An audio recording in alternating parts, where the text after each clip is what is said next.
All right, guys, thank you for coming back to another episode of the One More Idea podcast. This is Michael Moore here. I'm Mike DeLuna. And, we always kick this off with that quote by Thomas Edison, that awesome life-changing quote. I have not failed. I found 10,000 ways that won't work, and all he needed was just like this airplane. It's lifting off that idea, the breakthrough idea. Yep. So today, we have an awesome episode in store for you guys. And make sure to hit like, subscribe, and on YouTube, if you're watching on YouTube, there's that like button down below. Hit that like, hit that subscribe, drop a comment, follow us on Facebook, follow us on Spotify, follow us on iTunes, whatever works the best for you. But be sure to follow us, you guys, because we want to help y'all with great life-changing ideas so that you can take that 10,000 number and have that 10,001, which is the light bulb aha invention that you need. Yeah, absolutely. That's it. That's good, man. So I've had actually some really good feedback from I kind of sort of direct traffic, like when people are somewhat having a bad day, or they're just like, man, I just feel like I'm in a rut, or I've hit my ceiling. So I do send them to the podcast, and I've had some really good feedback from just some encouraging ideas that came across their mind. Because again, like Michael said, the goal is to at least get one more idea. And if you can get one more idea out of every podcast, man, how much better would you be at the end of the year, So anyway, and another thing is that I always like to get feedback. So like he said, comment, because what if there's something that maybe you would like for us to touch on, and we could do the research for you, man. So that's what it's all about. So we appreciate the viewers and listeners. Yeah, so why don't we move on to our idea blitz? Yeah. I think you had something planned for us. I had something, but before I get to that, I wanted to say something that's, I was listening to a podcast myself, and the guy was talking a little bit about daylight savings time, which is this weekend. If you don't know, it's coming up. So it's the 13th is this weekend, right? I think it's the 13th. Yeah. So you have to you have to That's move Sunday, right? Yeah. So you fall forward. So basically, you get an extra hour or two of daylight. And so I used to dread when I was a lot younger, like, oh man, like I like the extra hour of sleep. But then the funny thing about it is, as I started working in the people business, where an extra hour or two means I can make more connections, more relationships.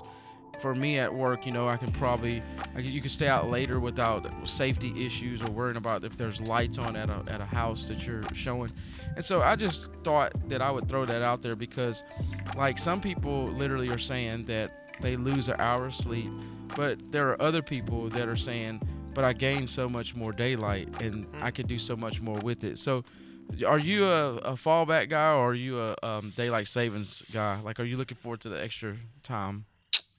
Oh, I like when I get a little bit more sleep. Yeah. So which one is that? I get a mixture. I get them mixed up. That's in the fall where you like fall backwards, so that way like it's dark at like 5 o'clock or 5:30 or whatever. Yeah. I don't know.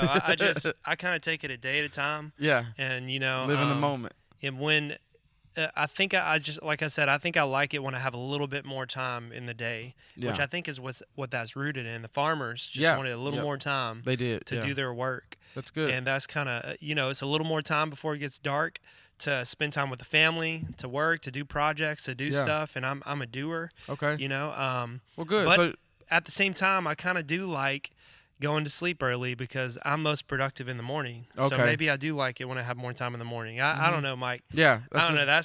It's a toss-up maybe. Mm-hmm. Well, for those out there, again, you got to go forward, but at least the good side is that you have a lot more time before the sun goes down on you. So, but what I really wanted to talk about, was on my mind a lot, is consistency. And Michael and I were talking about how we are consistent at doing the podcast. Whether we have one viewer or a million viewers, we're still consistent. We show up, we study the material, or we just kind of let our creative juices flow. But I wanted to talk about consistency. And the way this was set up, it was someone I talked to yesterday who said that their advertising is not working. They were like, man, I've been working hard at getting new clients and it's just not working.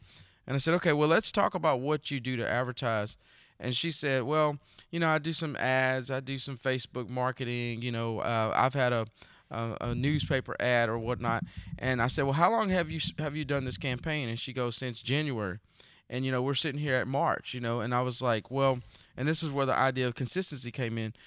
Like I said, I think you're throwing in the towel a little too soon. I mean, you can't expect to start something now and it just be, immensely successful. There are some times where you just get lucky, but on average, consistency is the key to growth. So I wanted to start off the show by Michael and I are going to get some ideas on how can we be more consistent with things, and how can what are some tips on that? And I'm going to start off by saying the first thing, and everything that I ever talk about always starts with mindset.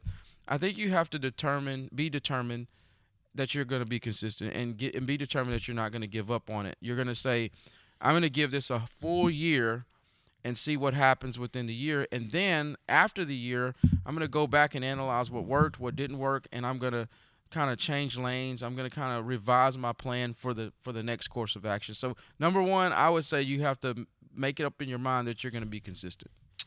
I think I'm always thinking like a lot of people don't like change, and I've seen it a lot. We always see people in life that we're doing life with. They just are on the path, and the same path. They're consistently doing this. Everybody's consistently doing something. Something, yeah. Right? Yeah. And I think like with what you're talking about, you're not just talking about being consistent. You're you're talking about being consistent with the right things. Oh yeah, okay? Yeah, for sure. And that's kind of what I'm saying. Everybody has a life pattern, and my 2 cents with everything that you're saying is that I think it's important. And I remember when I heard this concept to take a step back. I was in college, and I had to take an academic probation class because I just wasn't scholarly. I wasn't book smart. I wasn't in like a book nook. I didn't do that kind of stuff growing up. I didn't have the patience. Right. So I landed in an academic probation situation, and I had to take this class. And the teacher was talking about in life, there's different stages that we get in, and it's so important that you constantly take a step back and look at yourself and ask yourself those hard questions. Am I consistent? Like something like this. Am I consistent? Okay, yes. Am I consistent in the right things? And then start looking at the things that you're consistent in. Well, I consistently buy, coffee. Okay. Well, I consistently, am real. Well, let's talk about that. How are you real? What are you real about? Is it like you're being real, or do you bring negativity to situations and not positive? Are you consistently shooting people down in their ideas and playing devil's advocate constantly, nonstop? Do you ever consistently encourage people? Oh, you don't. That's a positive consistency that you should start implementing. And there's consistent habits that we have. Look at your habits. What are you consistently eating? And I think the list goes on. And then when you apply it to like business, what are you consistently doing? Like with my barbecue business, I'm not consistently posting on social media. And I get that, and I know that about myself, and it's a goal that I have to do that. But right now, I'm focusing on a certain financial area, and that's like if I don't even have all the pieces of the business yet, I can't really consistently focus on something. Like what you focus on grows. Oh, yeah. Right? Oh, yeah, yeah. And I can't focus on that if I don't even have a location. You know what I mean? So I need to focus on getting my food truck actually physically with me, and there's some finances. So with that, you have to kind of prioritize what your focus is. And I say all that to say, like with the marketing, this person, they need to really take a step back. Like I was saying, there's that word again. Yeah. And look at what they are consistently focusing on, okay? And if they're consistently focusing on the wrong things, that maybe marketing isn't what they need to focus on. If marketing isn't working, maybe they need more staff.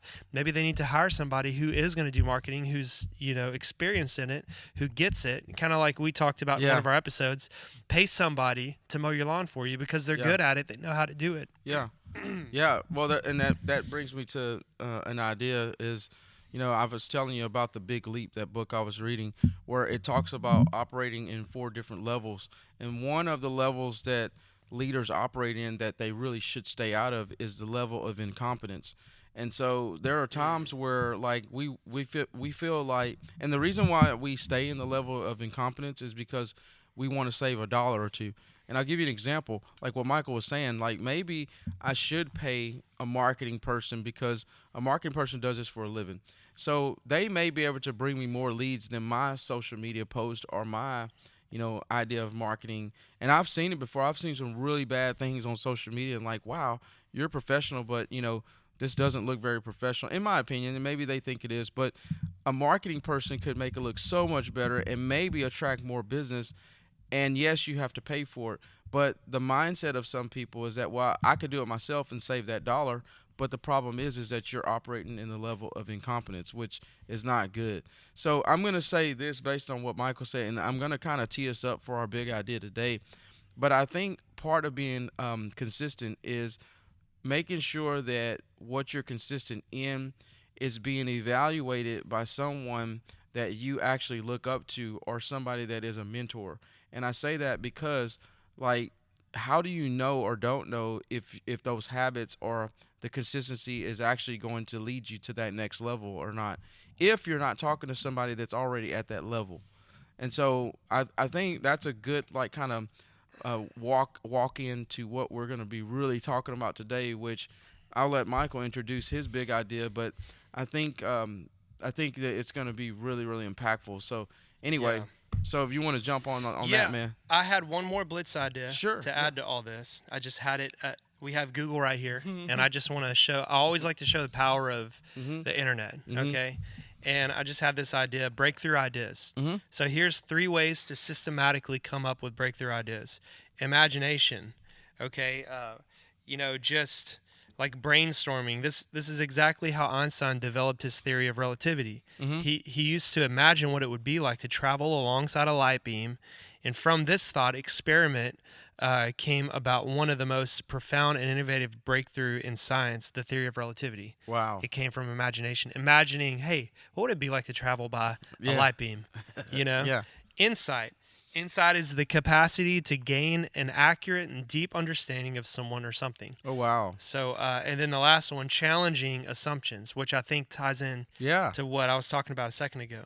Like challenging our own assumptions, especially in business. This is our area which is totally in our control. Wow. Okay, so here's a bunch of questions that I'll just throw out there, and then I'll transition us. Okay, yeah, no, that's good. So what do we think about our customers? Is that true? What would it mean if we were to do the same thing, but on a 10x or 25x scale? So maybe the problem with that marketing person or me is that, I am doing Facebook posts. Yeah. Like Grant Cardone, he was like, you know what? I'm going to do a tweet every 30 seconds or whatever, just constantly, nonstop. And it worked out really well for him. And then here's the last one. What would we do if the top 10% of our customers stopped giving us business? Which I think is a good one. Wow. So that'll kind of segue us into the big idea, which is mentorship. Yeah. Okay, yeah. That's the big idea. Okay. Paul in the Bible, he says, imitate me. And I think there's a reason why he says that. Jesus said, follow me and I'll make you fisher of men. Yeah. He chose his disciples, his followers. Luke Skywalker had Yoda. Yeah. Yoda taught him how to be, a Jedi. Yeah. Right? Yeah. Yes. Even Darth Vader. Darth Vader had the Darth whoever he was, Right. So in history even, we see all these mentors and we see even personally, I wouldn't be who I am if there wasn't people that I sought out to ask them, how did you do that? And will you teach me? Like with guitar. That was one of the greatest things I learned. Don't be intimidated. Be motivated. Yeah. Right? That was one of our old episodes. Don't be intimidated. Be motivated. Right. And when you see somebody who's doing something better than you, ask them, can you show me how to do that? And man, you would not believe, like, people are so ready and willing to give you what they have. Okay? Some people aren't. And those are people that you just know, okay, I'll find somebody who is, because they're out there. There's more people who are willing to share with you. Like, let me ask you this. If I came up to you and I said, man, Mike, you were just so good at real estate and finances in that realm. Could you please just share, like, I admire that about you. Okay, and that's key. I admire that about you. Could you show me how to do some of that? How does that make you feel? Yeah, I mean, so I'll answer your question real quick. So it makes you feel like you're honored, you're privileged. It's It's a good feeling of, I've arrived. But I'll say this, being that as I get older in life, my mindset has shifted more to, and I think this is a natural progression, but it's shifted more from me like wanting to uncover things for myself. And now what I look to do is to teach the younger generation how to do things that have started becoming more of second nature or even natural to me. So I think that most people, and I said this the other day, it just came out of my mouth. I was talking to a friend of mine, and I said, I think that most people they want to be good people. Most people want to do the right thing. It was actually a police officer friend of mine, and we were talking about crime. And I said, honestly, I just think that people are just naturally want to be good. There's some things that throw you off. Decisions are one. Bad decisions usually are what it is. But and as you learn a trait or you master something, the natural progression is to teach it. I mean, I think about like Bruce Lee is a good person that comes to mind, because Bruce Lee, he invented a new type of martial arts. And then what was the first thing that he wanted to do? He wanted to teach it. He wanted to teach it, even though culturally it was looked down upon. Mm-hmm. Like, they were like, you can't share this. This is stuff that came from our ancient masters, and there's no way you should be sharing this with anybody. But he did it anyway because he had a passion to share what he was good at. That's so good. When you're good at something, you want everybody else to be good at something. And usually it's what you're good at because that's what you know. So the mentorship, this is like really striking a nerve, because at my job, this is what I do. I am a mentor. And in life, this is what I do. I am a mentor, but it does not stop me from seeking that person that can pour into me as well, because that's how I feel like I get to the next level. That's so good. I want to share some statistics with you guys. Okay, there's a website called the mentorcoachfoundation.org. If you want to check it out, Yeah. I Write just that down. found this, the mentorcoachfoundation.org. So general mentoring statistics. Mm-hmm. Okay, 71% of Fortune 500 companies have mentoring programs. That's a high number. Wow. Of That those, is real high. of those with a mentor, 97% say they are valuable. Yet only, and this is shocking, only 30% of professionals have a mentor. So I just go back to the Fortune 500, top businesses in the world, right? They're the Fortune 500 for a reason. 71% have mentoring programs, but only 37% of professionals have a mentor. So of that 37%, how high level of performers are they? Is kind of like 89% of those who have been mentored also go on to mentor others. Mm-hmm. So it's like when you're mentored, you mentor other people. It's like the good that you put out. So if I were to mentor you, or if I were to mentor somebody, there's a high chance that I'm not only impacting that person, but the butterfly effect. I'm now impacting another person who's impacting another person who's impacting another person. Okay? Which is a really cool thought. Mm-hmm. So career development statistics. 25% of employees who enrolled in a mentoring program had a salary grade change. That's cool. Only 5% of workers who did not participate, compared to only 5% who did not participate. So that's a pretty big number. 25% got it, who had mentored. 5% didn't get mentorship, but they still got it. So that's like, right. And I would go as far as to say that 5%, they didn't have a mentorship program through the company, but they were probably mentored somewhere else. Exactly. That's my belief. So I'm just going to skip around some of the big percentages. 89% of those with mentors believe their colleagues value their work, compared with 75% who do not have mentors.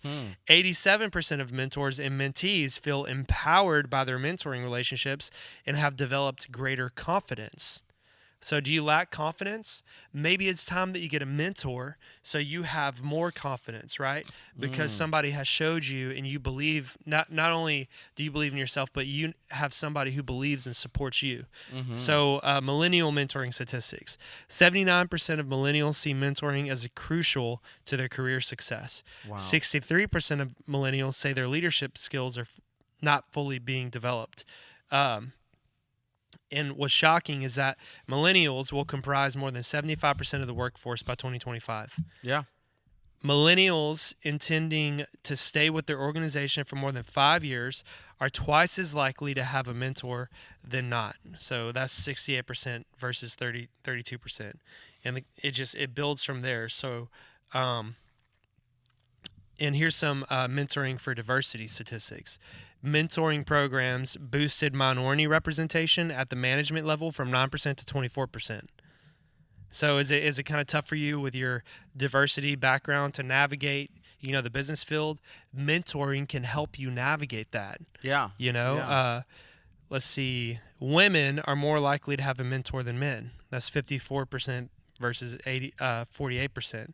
And 38% of female employees, this is the last one I'll say, in companies that have at least 30% women on their board who have exposure to senior mentors believe that they will make it to the board themselves, compared with 21% of women from companies under 30% target. So wow. Just a lot of, why do I do statistics? I think it's important to numbers don't lie. Okay, numbers don't lie. Yeah. And we're talking about a majority. I don't know how many people, if you want, now I have seen this website before. I think, man, I may have even talked about it on this podcast or the Brightside podcast, my old podcast.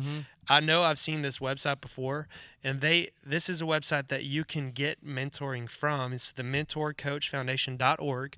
But you can simply find somebody who's in a place that you want to be and look at all the spokes of their life. And if you want to know what I'm talking about with spokes, go 2 episodes back. Or go start all the way at the beginning and catch up. Because we talk about the dashboard. We talk about the spokes of life. And how do you know if somebody's a good mentor? Well, what is their spiritual walk like? What is their relational, social walk like? Their marriage? What are their finances like? What's their education like? What's their health like? What's that you always say? I would never take advice from somebody. Yeah, I wouldn't trade my life with. Yeah. I think that's great. What is the criteria for having a mentor? And I want to go a step further, and then we can really unpackage this, okay? That's good. I just want to give you guys, because everybody who's successful that I've ever heard of, and it's very, very, very rare. I mean, I've never heard of anybody who's at a very top level who hasn't had some kind of mentor, okay? The biggest breakthrough person you can think of has probably always had a mentor. Mark Zuckerberg. Yeah. You know who's mentored him? Who's that? Steve Jobs. Oh, wow. Let's see, Mother Teresa, Father Michael Van Der Preet. Yeah. He's a Pete, mentor. that guy. Yeah. Let's see, Bill Gates was mentored by Warren Buffett. Oh, wow. Yeah. J.J. Abrams. Do you know who that guy is, right? Yeah. Oh, yeah. He was mentored by Steven Spielberg. Wow. Let's see, let's keep going. Barack Obama was mentored by Michelle Robinson. Harry Potter, Professor Dumbledore. Wow. So, I mean, the list goes on. Yeah. And we were talking about like Luke Skywalker. Yeah. He's got and you see it all the time. There's a reason why we always see it in movies. We always see it in stories. Every hero, okay, it's like the story of a hero. Every hero has a Yoda. Yeah. Wow. Every big achievement by a person, you can always root it back to like that butterfly effect. Well, this person was influenced by this person, was influenced by this person, this person, this person, this person, and then it goes forward past that person. Well, because this person was influenced by this person and all that lineage of influencers, now they have influenced this person who is going to make a difference by influencing all these other people. So yeah. Man, that's good. That's good stuff. Mike. So, for one, I love statistics because numbers don't lie. Everything else can be, inflated or deflated, but numbers tell the truth. And the story here is that, mentorship to me obviously is a way to get you to the next level, and it's a way for you personally to give back if you are at a specific level. But I want to just say this: why do if this is so important, why do more people not become mentors? And my opinion is what I was listening to on the way here is a book that talks about living a life of scarcity. And it was talking about that we have to get out of the mindset that there's not enough out there. And what a great time to talk about this conversation when we look at the gas pumps, man, and it's pushing $5 a gallon, and I've been making a lot of jokes about it, just sooner or later you're gonna have to like watch the TV from the gas pump because you don't have enough money for cable. So, but in our reality, this is basically giving me some insight that, people walk around in fear of not having enough sometimes, and there are some people that have great. So I'm challenging you guys. There are some people out there that have some amazing stories, great wisdom. They've been through some things that can help others, kind of get through their situations. But for some reason, and I've heard this in conversation, but if I share those ideas with someone else, then they're going to be better than me. They're going to maybe in a very competitive work environment. If I share with them these ideas of success, what if they take those ideas and outperform me? What if they take my clients? Like, I've heard this in conversation. And here's the thing. The truth is that there's enough out there. Like, if you live in a land of abundance where there's enough deals, there's enough gas, there's enough resources, we have to get out of that mindset of scarcity, because I think that's what keeps some people from sharing these amazing ideas with others, because they're scared that there's not enough for them if this student or this mentee actually blows up. So let's go back to the Zuckerberg. What if Steve Jobs was hesitant because he thought, man, this kid's sharp and he might actually take over the whole world one day, and where's that gonna leave me? Steve Jobs did not look at it that way. He saw his potential and he said, I want to pour into this guy, because if I can have a little percent of him being who he's gonna be anyway, with or without you, then wow, how impactful is that? And I'm gonna end what I have to say was, I was watching a show. It was called All American. It's a little thing on Netflix, and one of the guys. They're all football players, and one of the guys was injured, and the dad was complaining and fussing at this other guy that was training his son, because he wasn't supposed to have any type of sports activity. And he told the dad, he goes, look, he was going to do this with or without me. I wanted to do it with him so I could at least make sure he doesn't get injured anymore. And I think about that because there are some people out there right now that's watching. You're going to be successful with or without a mentor. It's just in your DNA. But here's the secret. With a mentor, that you might save hours and hours of mistakes and going the wrong direction, when a mentor could stand there with a detour sign saying, look, turn right here. Like, switch this lane, go this way. And so here's the thing. If you don't have a physical mentor, pick up a book. Like, Dale Carnegie could be your mentor. Like, I mean, he's not here anymore, but he's written numerous books that gives you ideas of how you can save valuable time from bumping your head. This guy has made tons of money. He has helped other people develop. He has a Dale Carnegie training class that I've done it. And let me just say that you don't have to, if you're like, well, yeah, but I can't afford a mentor, or I don't know a good person. Man, grab a book. That's what Michael and I do. And then we talk about those books, and they come to life for us, So anyway, that's my 2 cents, man. This is, again, mentorship is a strong subject for me.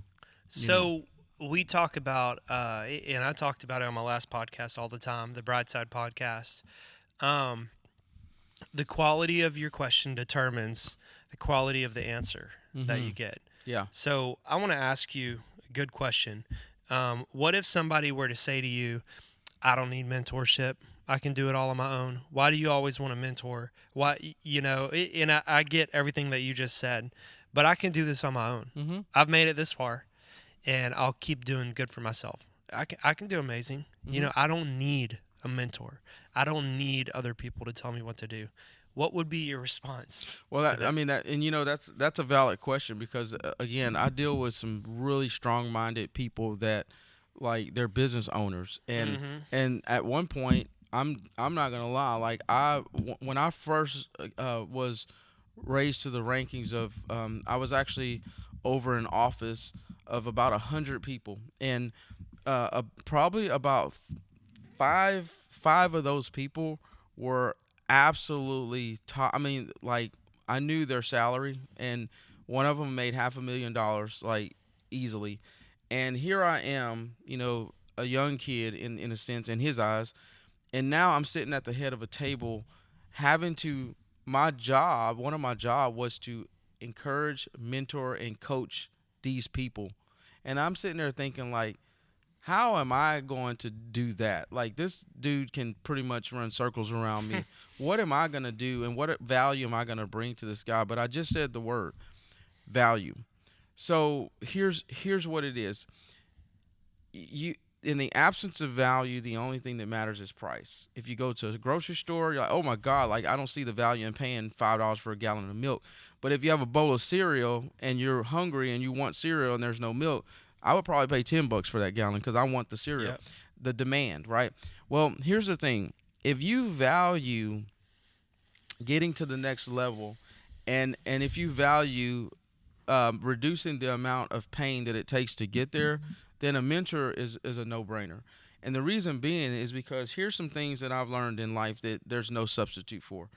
There's no substitute for experience, and there's no substitute for the knowledge that you gain from the experience.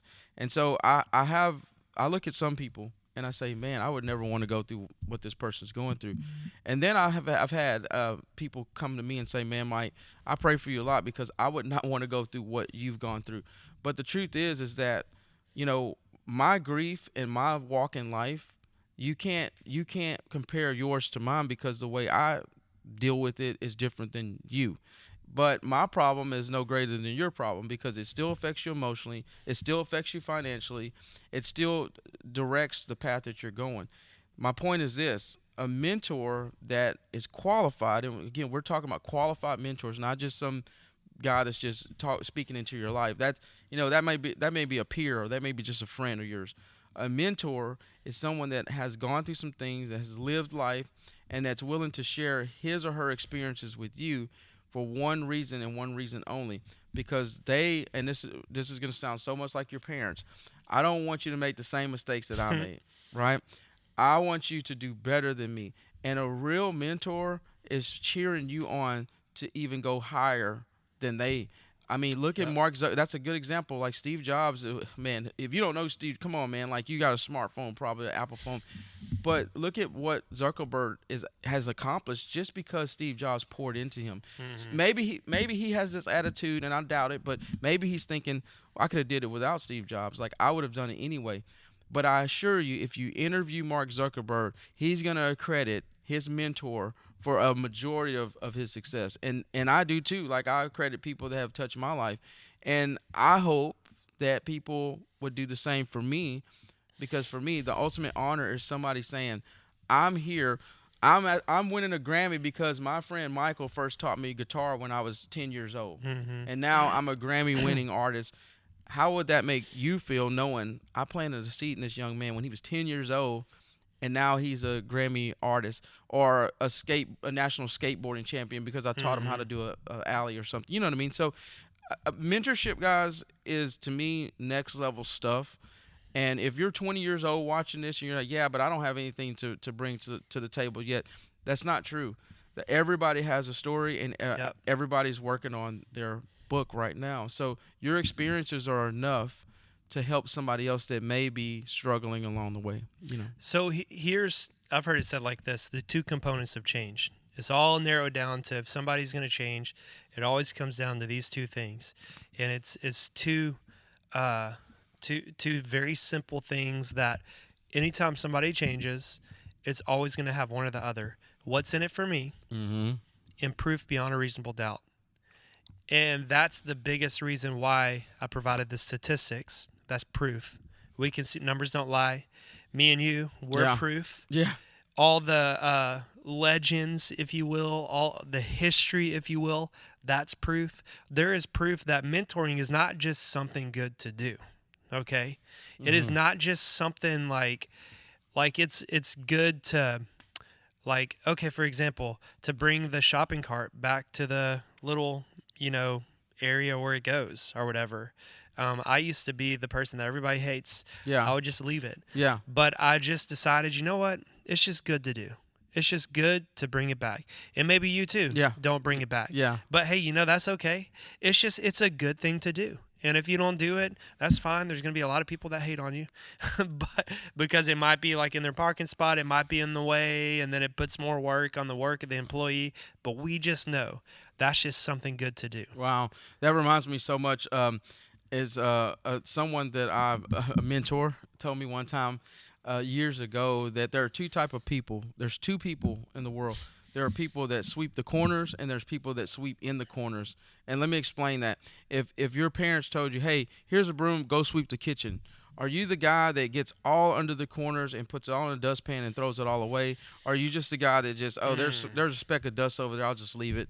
It's no big deal. And you might think, what's the big deal? It's just trash, it's just dirt. But discipline, you're setting yourself up for what he's saying. Leaving a shopping cart didn't start by you just feeling like I don't want to move it all the way back across the parking lot. It's cold, it's hot, it's raining. That starts from a young age of not sweeping the corners and just getting in a habit of the easiest route. Sometimes, man, the path, and this is another reason why you need a mentor, because sometimes the path that you're going down, you could be doing the right thing. You could be doing the right thing every day. And even Jesus even promises this. Life, being saved or being delivered or being in church doesn't guarantee a perfect life. It doesn't guarantee a life where it's not rain, it's not cold, it's not, tragedies. I mean, nothing is, you're not guaranteed to have an amazing life, or I should say, a stress-free life. That's what I should say. So mentorship is more than just somebody telling you what to do or saying, hey, look, you go put the shopping cart back. Mentorship is developing a mindset of leadership, because again, you bringing a shopping cart back doesn't mean there's employees that come out and pick those carts up. It's not about that. It's about the fact that you, number one, realize that it's the right thing to do, just like Michael said. And, it's one of those things that's an unseen character, thing. If I see somebody, open the door for a lady, I'm like, wow, somebody taught that young man, how to the right wrong, chivalry or right from wrong. And some people say, oh, that's nobody does that anymore. No, if it's in you, like I have a habit of calling people sir and ma'am, and I even have people that are my same age, and they say, Mike, please don't call me, that makes me feel old. But the problem is that it's been instilled in me since I was like 2 years old that this is the proper way that you address a man or a woman. And so, was that a mentorship? Probably so. It came from my grandfather, which he was a mentor of mine. So a lot of who we are now came from somebody. And at the same token, we're going to switch roles here, because Michael and I always do this. We're going to play devil's advocate, because what if you had, here I'm at a good answer, good question opportunity. What if you had, our viewers out there had a parent, a grandparent, a friend, a teacher, a coach, a band director that was negative, that implanted these negative, that was a mentor, but they were just not the most positive mentor? How can you shake that? Because those habits are still persistent today. So what are some ideas on that? Well, and like I was saying, is that, being mentored is more than just doing a good thing. Yeah. Like we know it's good to open the door for somebody. Yeah. It's good to say yes, sir, yes, ma'am. It's good to put the shopping cart back. It's good to, iron your shirt. There's a lot of good things to do. Yeah. Right?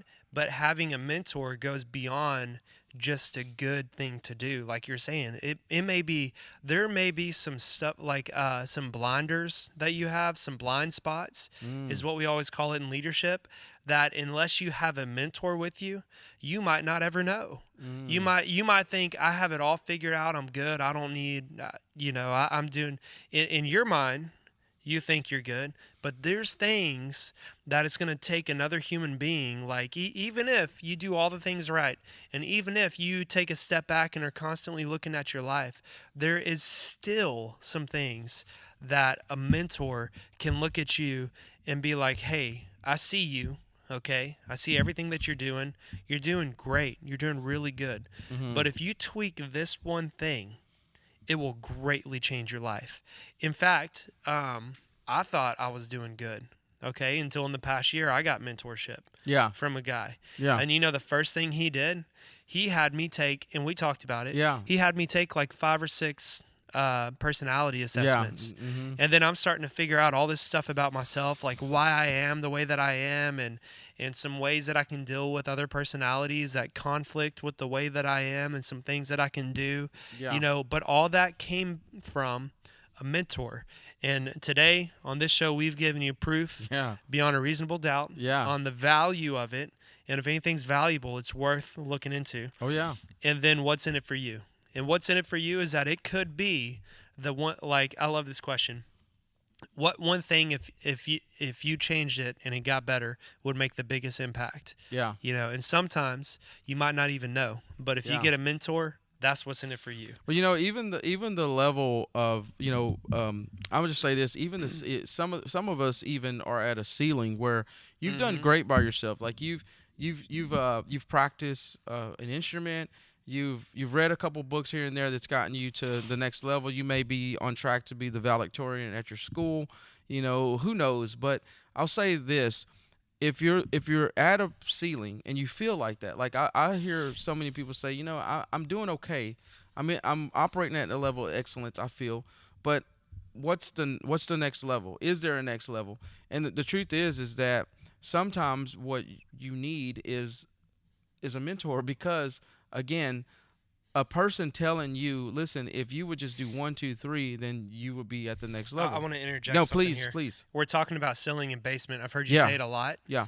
And here's the coolest thing about mentorship: their ceiling becomes your basement. Yes. And your ceiling that you have right now, they can raise your ceiling. Okay, so and that's the deal with mentorship, is that it's like a baton. It's like a baton race.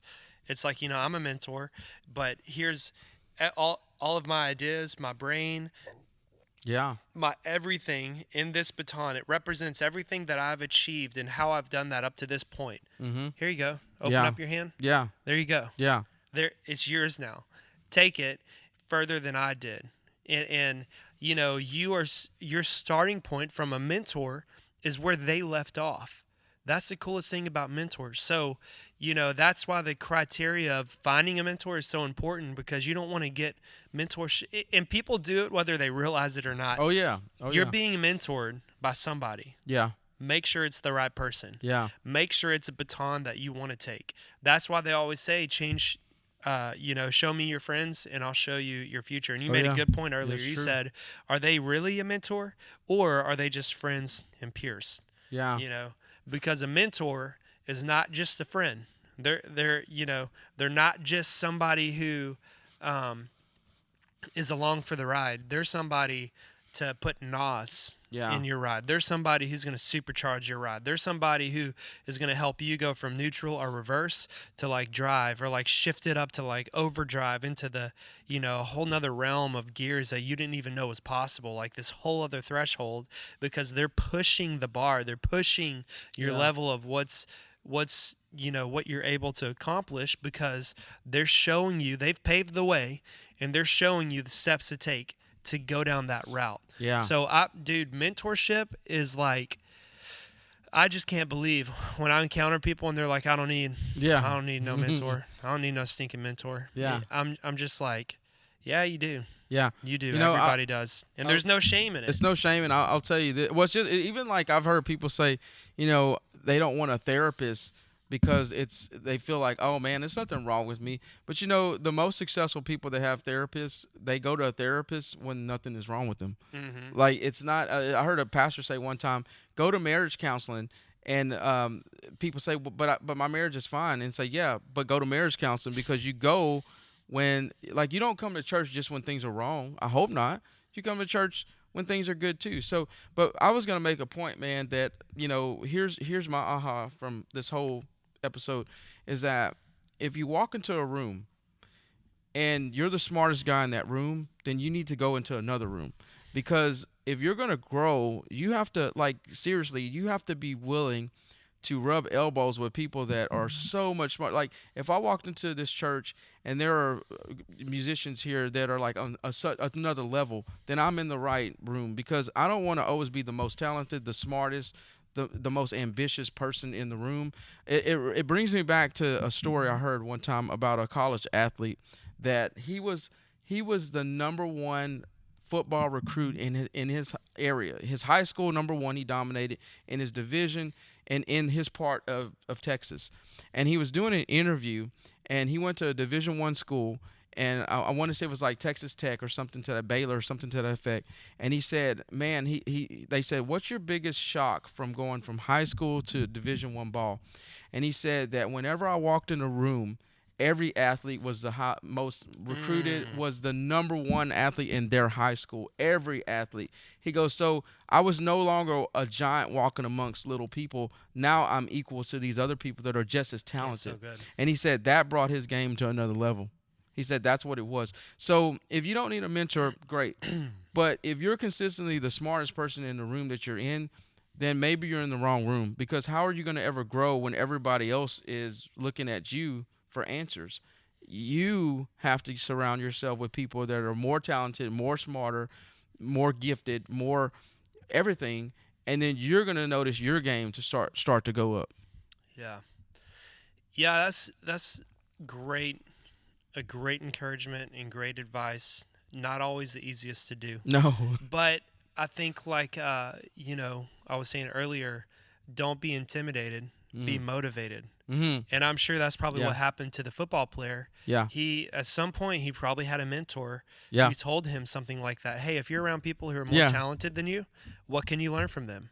And I would imagine with a football team of that level, they're constantly showing each other everything that they've learned up to that point, so that the whole is greater than the one. Oh, yeah.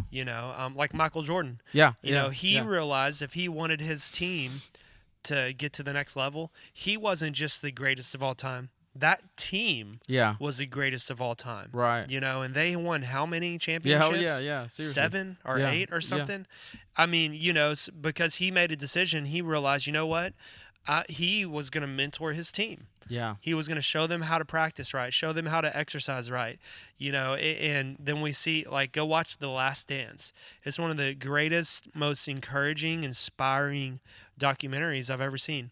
And not only that, but, he chose not to party too. Mm-hmm. He would be in the room thinking about the game. Yeah. When everybody else is partying, he was like, you know what? I don't want to. It really stuck out to me that, that had to come from somewhere.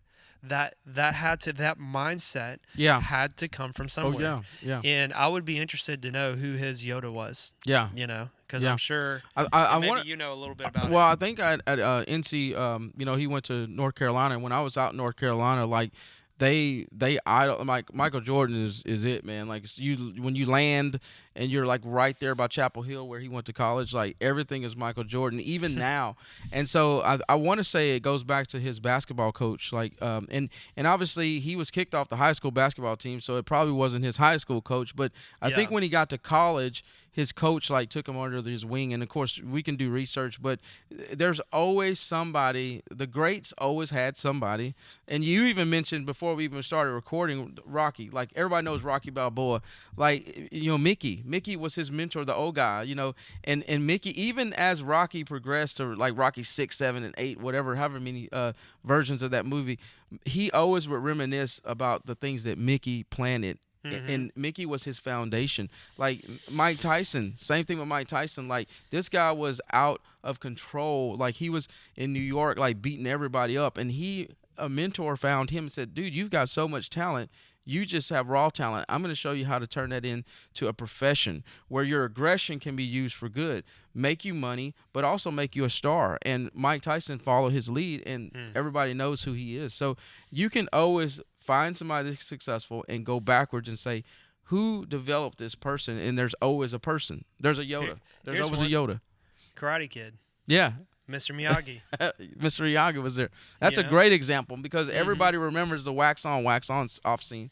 And this is somebody that, and here's another thing, if you are in mentorship and you're not understanding why does this guy continue to have me doing these fundamentals, the funniest thing about music is that I'm just going to say this, learning as I learned to play drums, it was so boring because I'm this is not fun. This is not what I see these rock drummers doing. They're doing all these tricks and flipping sticks, and I'm that's what I want to do. And the person that taught me was yeah, but if you don't get the basics down, you're never going to be able to do that. Same thing with scales. I'm sure scales are boring. You want to, man, I don't want to do this. I want to do a solo. But guess what? If you don't have the scales down, how are you going to ever get to that next level? So for me, man, if you are learning the basics, enjoy it because that is the beginning of greatness. Right. Well, we always close out this show. with the quote by Albert Einstein, you cannot change your thinking, problems. You cannot change your problems with the same thinking that you used when you created them. Yeah, man. It takes different thinking. And I hope that today we have given, I know, I don't even hope, I just know. I know too. I just know that whoever's listening to this is a breakthrough episode. This is one that probably I would say I can attest to my biggest success and everything is by having Yodas in my life. Absolutely. Yodas and Mr. Miyagi's. Yeah. So honestly, to land the plane per se, man, I challenge everybody to, if you don't have that and your mindset is, I don't need that, do this. Find a mentor, learn everything you can from them in 1 year. Give yourself 1 year. If it wasn't what you thought it was, or if you're like, yeah, see, I told you I didn't need it, I'm still successful without this person, then go back to who you were before. But what if that mentor gets you to the next level, and that's the breakthrough that you needed? Then, well, on that note, breakthrough, what did we talk about? One of the things that you can do for breakthrough, imagine. Oh, yeah. Imagine the life that you want to live. There you go. Okay? If money wasn't an issue, if education wasn't an issue, if you could snap your fingers and do anything that you wanted to do, maybe having a mentor can help you get that life that you've always imagined. Maybe. What if? What if? And if you don't try it, could be the missing component, man. It could be never exactly know. what you need. If you never try it, you'll never know. Never know. Like Coldplay, Fix You. The song Fix You. If you never try, you'll never know. And I think like Albert Einstein, he just started doing experiments because he was like, what would it be like to travel with light? Well, then that, when we ask ourselves a question, we begin to find solutions and answers to that question. Our mind literally does this. So ask yourself, what is the life that you want to live? And what decisions are you going to make to get there? So we hope that you guys enjoyed this show. And on that note, thanks for checking out another episode of the One More Idea podcast. Thank y'all.